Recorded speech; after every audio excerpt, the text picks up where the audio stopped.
हमारे बीच में उपस्थित हुई है। सीवान जिला से ताल्लुक रखती हैं आप। गृह रक्षक संख्या 6323 स्वर्गीय हृदय लाल शर्मा ग्राम मुकुंदपुर मैरवा थाना में प्रतिनियुक्त थे। कर्तव्य के दौरान दिनांक 7/7/2024 को कर्तव्य स्थल पर तबियत खराब हुआ। इलाज के क्रम में ही दिनांक 16/7/2024 को इनकी मृत्यु हो गई और आज इनकी पत्नी को सम्मानित किया जा रहा है।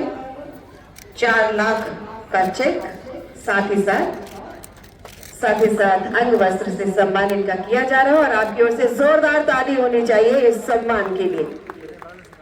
अब हम अनुरोध करेंगे गृह रक्षक संख्या 17246/3261 स्वर्गीय मोही प्रसाद की जो आश्रित है कौशल्या देवी जहानाबाद जिला से आप ताल्लुक रखती हैं।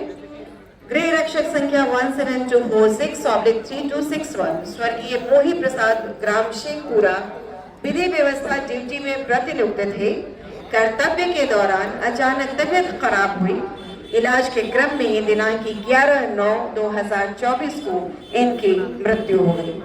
इनकी आश्रित इनकी पत्नी जिन्हें सम्मान किया जा रहा है हमारे मुख्य अतिथि के कमलों से यशोन अंग वस्त्र स्वरूप और 4 लाख रुपए का चेक जोरदार ताली सम्मान स्वरूप। और की महिला आईपीएस पदाधिकारी बड़ा नाम शोभा होटकर बचपन से ही मैंने पत्रकारिता में इनकी कार्यशैली देखी है। देवघर एसपी से 4 साल का कार्यकाल, बड़ी चुनौतियां रही होमगार्ड विभाग में। मैडम क्या क्या किया मैडम? 4 साल लगातार पूरा हो गया। 74 से मैं आ रहा हूँ, 78वां स्थापना दिवस है। क्या क्या किया? एक महिला होते हुए, माँ होते हुए, पारिवारिक जिम्मेदारी होते हुए महिलाओं की बहुत जिम्मेदारियां होती है। क्या क्या कार्य किया? 4 साल में बड़ी चुनौतियां थी होमगार्ड अग्निशमन के लिए। गृह रक्षा वाहिनी संगठन को एक आधुनिक बल के रूप में विकसित करने का मेरा जो एक विजन था उसको हम लोग कोशिश कर रहे हैं पूरा करने का। तो उसके लिए हम लोग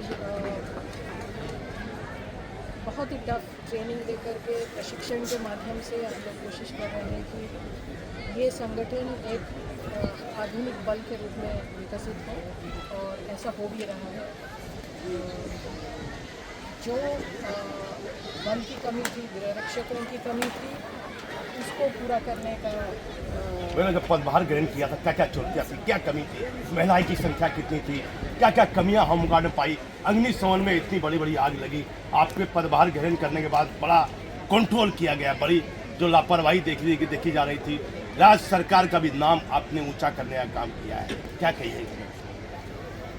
देखिए, हम तो माननीय मुख्यमंत्री महोदय के बहुत आभारी हैं, गृह विभाग के बहुत आभारी हैं, मुख्य सचिव महोदय के बहुत आभारी हैं। हमारे जितने भी प्रस्ताव गए हैं फायर सर्विसेज के आधुनिकीकरण के लिए, सभी प्रस्तावों पे हमें सहमति मिली है, जिसके चलते आज के डेट में बिहार फायर सर्विसेज एक सेल्फ सफिशिएंट सर्विसेज के रूप में विकसित हुआ है। और जैसे कि मैंने बताया, हमारा एक फायर ट्रेनिंग एकेडमी भी हमारा बन रहा है बीटा में, और ये 7वां हमारा रीजनल ट्रेनिंग सेंटर होगा नेशनल लेवल पे। और ये लंबा सफ़र रहा है इन द सेंस कि परिवर्तन लाने का, क्योंकि यहाँ पर जैसे मैंने बताया संसाधनों की कमी, कर्मियों की कमी। तो सबसे पहले तो हमें एक बुनियादी ढांचा हमको बनाना पड़ा, मजबूत करना पड़ा, और उसके बाद सिस्टमेटिक वे में पद सृजन करके ऑफिसर्स की नियुक्ति, कर्मियों की नियुक्ति, तो इंफ्रास्ट्रक्चर क्रिएट करके फिर उसके बाद प्रशिक्षण पे फोकस करके। कैसी संतुष्टि मिली विभाग को? 4 साल आपने देखा, कहाँ कमी पाई, कहाँ लापरवाही पाई, क्या क्या सुधार किया दोनों विभाग में, अग्निशमन में, होमगार्ड में? मैडम नहीं, कमियां तो कुछ नहीं है। जहाँ तक मैंने देखा, महिलाओं के लिए अपना बड़ा किया, महिलाओं की संख्या बढ़ाई, जवानों को विशेष ट्रेनिंग आपने, बहुत कमी थी ट्रेनिंग की, ये तो आपने किया। तो वही कह रहे हैं कि जिस तरह का अनुशासन इन लोगों ने दिखाया है और कड़ी मेहनत करके ये लोग एक बहुत ही ऊंचे शिखर पे पहुंचे हैं आज के डेट में, और मैं अपेक्षा करती हूँ कि जो गरिमा इन लोगों ने बनाया है अपने आप के लिए वो बरकरार रहे। मेरा अंतिम सवाल हर साल मैं पूछता हूँ, माता पिता का रोल रहता है। 4 साल आपने इस विभाग में दिया, कैसा देखते हैं, किस रूप में देखते हैं परिवार की तरह आपका होमगार्ड अग्निशमन विभाग में होगा? अब हम हेड ऑफ द डिपार्टमेंट है, तो मेरा तो यही रोल है कि मैं जितना कर सकूं इस विभाग के लिए, इस संगठन के लिए मैं करती रहूंगी।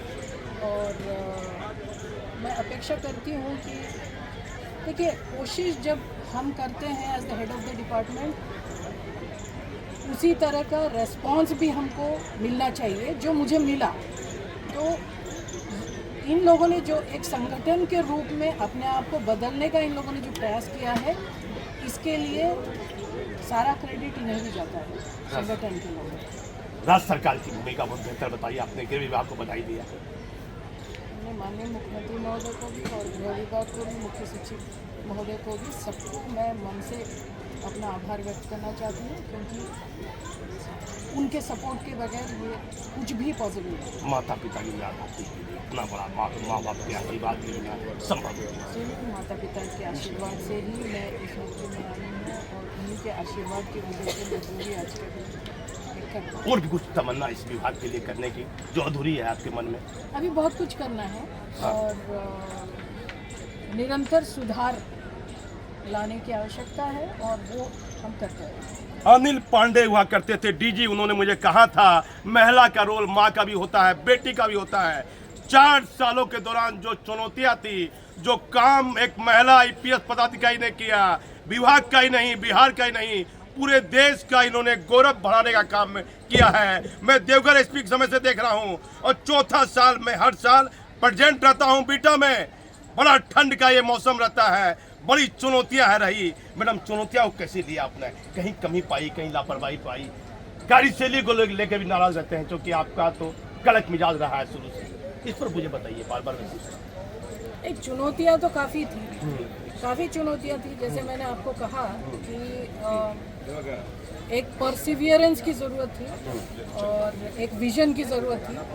तो ये दोनों के चलते हम जो भी कर पाए हैं उसकी वजह से कर पाए हैं। और सबसे बड़ा क्रेडिट मुझे अपने ऑफिसर्स को देना चाहिए, जो मेरे आईजी हैं, मेरे एसएफओज हैं, मेरे कमांडेंट्स हैं। और मुझे बड़े गर्व के साथ हम आज के डेट में कह रहे हैं कि पहली बार हमारे होमगार्ड विभाग के भी डीआईजी बने हैं। सभी लोग लगे हुए हैं, सब लोग अच्छा कार्य कर रहे हैं। तो it's a team work, basically it's a team work. पूरी टीम बधाई के पास। देखिए, राज्य सरकार के साथ साथ मैडम पूरी टीम को बधाई देती है, क्योंकि इंटरव्यू लंबा हो जाएगा। लेकिन एक महिला जो अपने कर्तव्य के प्रति कितनी ईमानदार है, कभी कोई पद का लालच मैंने इनको नहीं देखा। देवघर एसपी से लेकर केंद्र में भी रही, लंबे वर्षों से बिहार में ये अपनी सेवा दे रही हैं। अब हमारे चैनल पर बने रहिए। मैं बीटा से होमगार्ड विभाग से दीपक नौरे।